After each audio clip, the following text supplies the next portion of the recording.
Well, since we're being honest about it this evening, I would like to share with you, my friends on YouTube, this June evening. I don't know, what is it? I can't always remember the dates, but it's something like in the middle of June.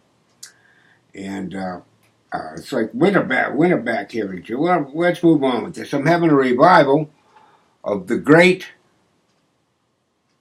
Carlos Castaneda, who is said to, take the wisdom of the East, like in Zen and that kind of thing, and transported it or imported it to Mexico. That kind of thing. But way back in Mexico. I mean, when you think of the Yaqui way of knowledge, and the sorcerer and the sorcerer's apprentice, this is not a sorcery thing. They once asked me about that when I came back to Hopi Land, Arizona. They say, "What about black magic?" I said, "I don't know about black magic. I'm just everything's magic. I mean, that's not what's going on." So I'm going to just read. It's from the Wheel of Time. I'm a reader tonight, but it's a Village Owl thing.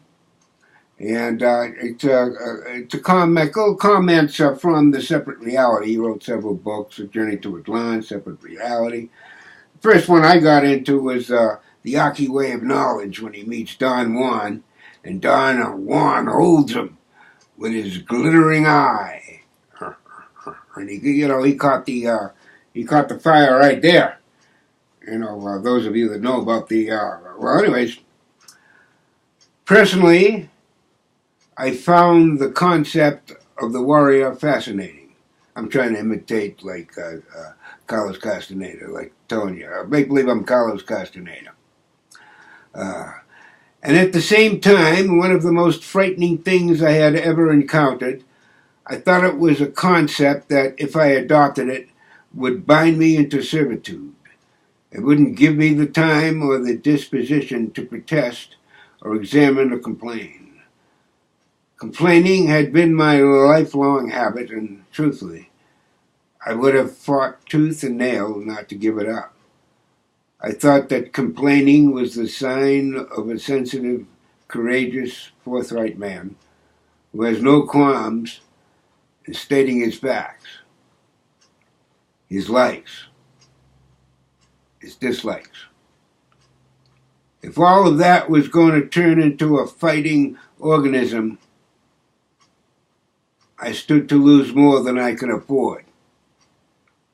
There's just a couple of short paragraphs left, but I have a commentary on that that I don't feel like commenting on, so I'll just move forward.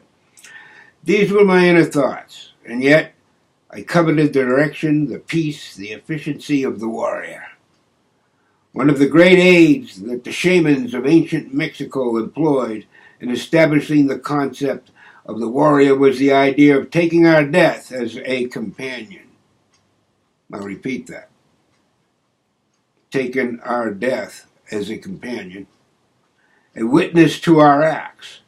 Don Juan said that once the premise is accepted, in whatever mild form a bridge is formed, which extends across the gap between our world of daily affairs and something that is in front of us, but has no name, something that is lost in a fog and doesn't seem to exist, something so terribly unclear that it cannot be used as a point of reference, and yet it is there, undeniably present. And he closes with, Don Juan claimed that the only being on earth capable of crossing over that bridge was the warrior, silent in his struggle, undetainable because he has nothing to lose, functional and efficacious because he has everything to gain.